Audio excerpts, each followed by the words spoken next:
หมายสูงพี่น้องผู้ปันแห้งสื่อข่าวเซียนมีเดียเขาดังเสียงนะครับเนาะมาในกอแมนงานในวันที่28เดือนตุลาคม2025นะครับตอนนั้นในรายการข่าวค่ะตอนได้เดียวดังข่าวเงาเกี่ยวกับไปลองกุนยิบกองกลางส่วนกุนเมืองตีเมืองกึ่งนะครับอันนี้ได้ก็เรียบเรียงเป็นตั้งภายกวนซึกอันอยู่ในซึก SSPP เข้าส่วนกุนเมืองนะครับเนาะก็แปลว่าในพื้นที่ส่วนไหนเลือดเสีย SSPP และดังของซึกมันมีซุ่มหลายอย่างนะครับเดี๋ยวเรื่องข่าวงานในเซียวก็มาผักตอนบันพี่น้องเขาก็นะครับเนาะเมื่อในวันที่25เดือนสิงหาคมเปิดแสง25นะครับเนาะข่าวยามเต็งคืนนั้นมีคนยิบกองกลางในพื้นที่นะฮะสีเกาะกว่าส่วนคนเมืองเนินหน้าเฮือนหลังหนึ่งที่ในวันปางล่อตรงแล้วสิเวียงเมืองกึ่งจึงได้ปัจจันนะครับจำหนังคนเมืองในพื้นที่ลัดเนี่ยว่าเฮือนอันญาจนได้เปลี่ยนเฮือนจายีนางเมียองค์เขาได้ซุ่มเงินกว่าตาเงิน27ล้านเปียนะครับเนาะก้นจนสีก้นนั้นกำดินก้นวันได้ฮู้ว่าเขาตึกหาบท่ามการซึกอันได้จุ่มอันจิบกองกลางซุ่มหนึ่งกำดินก้นวันได้ฮู้ว่าเขาตึกหาบท่ามการซึกไว้ในจุ่มยิบกองกลางซุ่มหนึ่งอันตรงหนึ่งอยู่เศร้าไว้ในพื้นที่สิเวียงเมืองกึ่งในเขาอันนั้นได้ก็ได้รัดป้าจื้อมันว่าเป็นจุ่มแล้วนะฮะแล้วก็อันอยู่เศร้าไว้อันตรงหนึ่งไว้ที่ในสิเวียงเมืองกึ่งในแต่มีซึกมันและดังปฏิมาสูงจึงได้ SSPP นะฮะเนาะอันนั้นก็ซึ่งว่าอันนุงโคเขียวเสร็จมาตรงหนึ่งอยู่เศร้าไว้ในพื้นที่ซึ่งไหนนะครับก้อยการซึ่งหือก่อนลีนะครับเนาะลาดก็ยาวนะครับสังเกตว่าตั้งภายเงาอุ่น SSPP ผู้ข่าวลองในก็ถูกลีกดทัดจัดด้วยลูกจุ้มเจ้าเก่าอยู่ลูกจุ้มเจ้าเก่ายิบกองเสกว่าหาจนกุนเมืองในจางเตเฮ็ดหาจื่อเสียงในตับซึกปฏิมาสูงจึงได้ลู่ซุ้มจอมเขาก็เป็นไรนะครับถูกลีปันตามผิดกว่าซึ่งหือก็ถูกดีปันกว่านะครับเนาะไว้เสียเฮือนใจยีนางเมียอุ่งวันปังเลาะยาก้นยิบกองเข้าจนยานั้นมือเหลือในก้นวันอ่อนกันตกใจโกเหมาเลยเก่าแล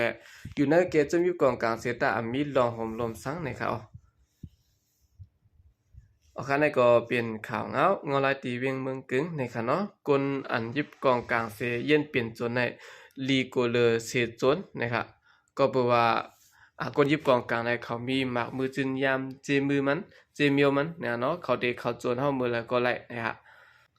14เอาขาขึ้นมาถ่อมด้วยข่าวเงาเกี่ยวกับไปลองซึกเกาก้างนะครับเก็บเสียนสายหมายกวนเมืองดีน่าโหยะตายเฮ็ดไว้มุ่งหอเฮือนและหมายพังปันนะครับแต่หางเรือนเซปเทมเบอร์มาในซึกเกาก้างเอเมนตีเฮากวนเนอ16วันโหยะสิเวียงเมืองใหญ่จึงได้ประห้องเฮ็ดไว้มุ่งหอเฮือนและเวอร์หมายพังเก่าก้างป้อมเฮ็ดตีนับสอนเปลี่ยนก้นแขกปานนะครับเมื่อในวันที่18เดือนธันวาคม2025ปนมาในก่อซึกเก่ากลางในห้องเอาปูก้างปูเกวันอันมีที่ในโหยาเสและอุปังกลุ่มกันลองติเฮ็ดไว้มุ่งหอเฮือนและหมายพังในเสลงเก็บเส้นสายไหมตาไว้มุ่งหอเฮือนกว่าในวันที่20เดือนธันวาคม2025ในโหยากนมาเฮ็ดไว้มุ่งหอเฮือนเก่ากลางโหก้นที่มีอยู่มอคาปากปลายนะครับกนจะในปื้นตีดัดกวยด้านสื่อข่าวพุทธฮอกเขาว่าในวันที่20นั้นมาเฮ็ดปันวันเหลียวค่ะกนเฮ็ดได้จะมีมอคาปากปลายเขาในโหยา80%ได้กว่าเฮ็ดกันกำนำค่ะกำพองก็ฮัดเฮ็ดอันเฮ็ดปันกว่าในวันที่20ได้เปลี่ยนตาไว้มุ่งหอเฮือนกวยแทง4เหรียญ2ตีไหลหมายพังแต่ไว้หลังนั้น2ตีไหลเฮ็ดวันไหนค่ะพ้องซึกเก่ากลางเขามาเก็บเส้นสายไม้ไว้มุ่งหอเฮือนนั่นปะรังห้องการผายพองำลงปองซึ่งซึกเก่ากลางเขาเนาะผายเซเวียงและผายพองำโฮมกันมาเก็บเส้นสายไม้วันนี้ค่ะเลือสิด้านสาวกนเมืองเฮ็ดไว้หมายพังและไว้มุ่งหอเฮือนเก่ากลางป้อไหนเปลี่ยนกวนในพื้นที่เต้ๆอยู่ก็เตหมายว่าเป็นแขกไหนเก่ากลางหลัดกว่าที่ผู้กลางผู้เก็บในพื้นที่เข้าไว้หนังไหนกวนจะในพื้นที่หลัดกว่าด้านสื่อข่าวพุทธฮอกเขาว่าเต็กเต็งเสตะเขาก็อันเขาว่าเพราะว่าเฮ็ดดีนับเฮาขาเป็นเจ้าแขกนั้นลีนักจากแท้ๆค่ะมันก็บอกว่าเต็กเต็งรวยลายต่างกดงอกนั่นก้วย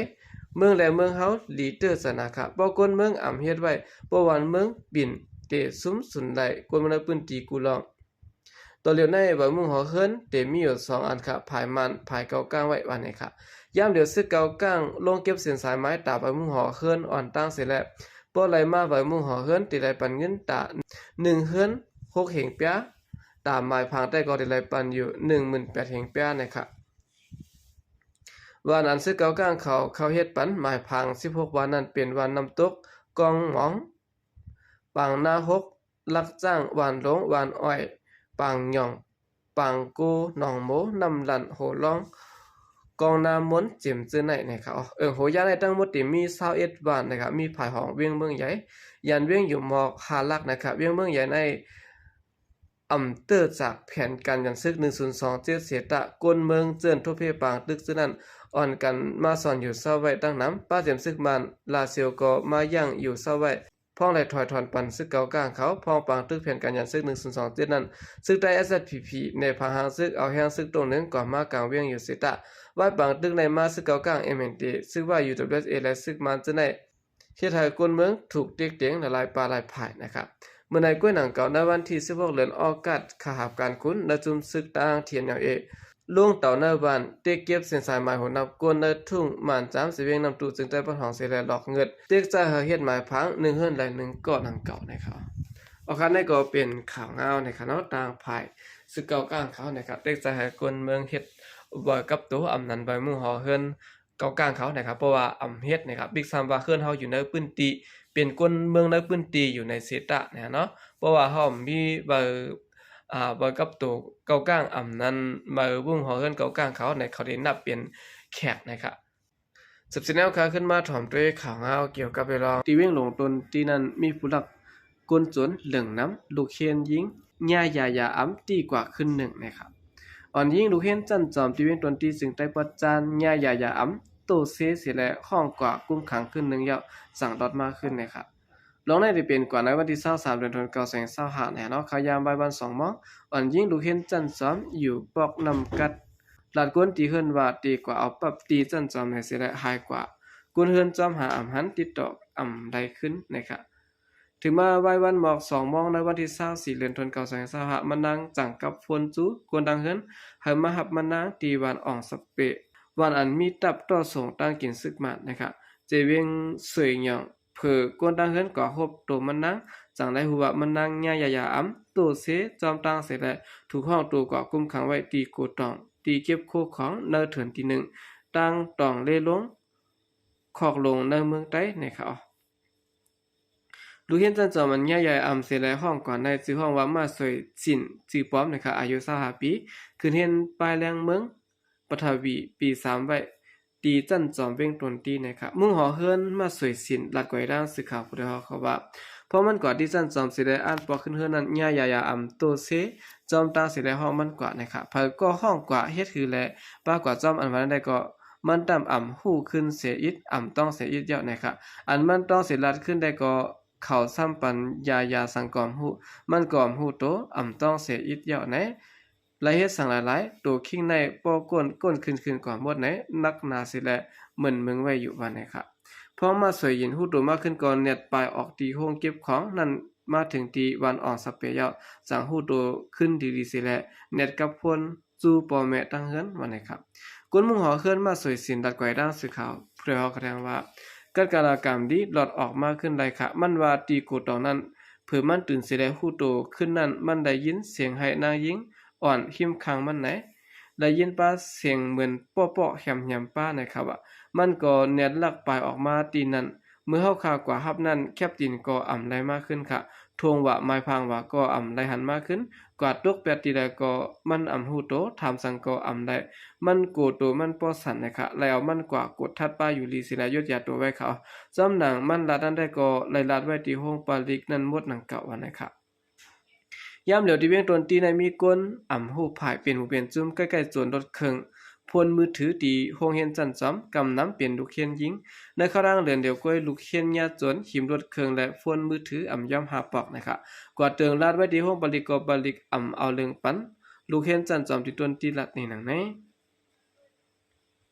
ในวันที่23เดือนธันวาคม2565ยามหัวค่ำนั้นมีกวนใจ2เกาะกึดปากขางตางหิมจันจ้อมเฮ็ดรถเครื่องกวนกว่ามาจอมตางลาดว่ารถเครื่องเขานั้นน้ำมันหมดในเสร็จแล้ว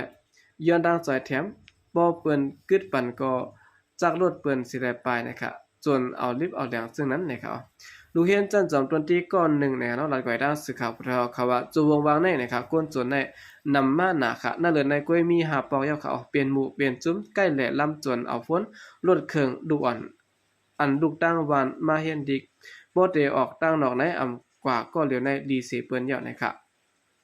เมื่อวันที่20เดือนธันวาคม25ยามบ่ายวัน4โมงนั้นก็มีคนอำฮู้ภายมาหิมจนเอาฝนลูกเห็นจันซ้อม2เกาะตีดังหน้าจันซ้อมนั้นแทงนะครับกวนใจอาศัก40ปีปลายลัดไว้ดาวสื่อข่าวประหอเขาว่า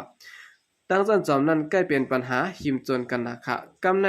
จนเอาพ่นมือถือตีลูกเห็นอันมากขึ้นเฮียนตีจันซ้อมนั้นในวันที่21ป่วนมาในเกาะลูกเห็น2เกาะตึกลาดพ่นอยู่มีก้นขี่รถมาทางหลังเสียและมาจักเอากว่าซื้อหน้าตันตานะครับ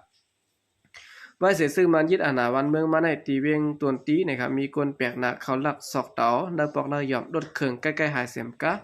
ใกล้หิมจนเฮ็ดหายปลาและเฮ็ดให้คนเมืองปืนติอยู่มีลองห่มลมนะครับย้อนปานใดปอกตั้งนอกอย่าปีกว่ามาก็เลี้ยวอย่าปีกว่าเตียนมีก้นนะฮะพองกว่าจอมตังป้อกว่าบ่หันก้นแปลกหน้าเฮ็ดรถกาก็ตื่นอย่าเปกึดปันเฮาพางกันกว่ามาไหนนางหญิงผู้จอยแถมในวันในของตีเวียงตวนตีก่อนถึงลัดนี่นางไหนโอเคนี่ก็เป็นข่าวเงางอลายตีเวียงตนตีกนจนเรื่องน้ำนะครับโอเคกำเนิดสุดในกองยินจมนับยอมกองมันถึงปีน้องผู้กำแถมเป็นแหวครั้งเสียงอยู่ค่ะยินจมนับยอมเป็นน้ำเสข่าวใจก็เรียกสงค่ะ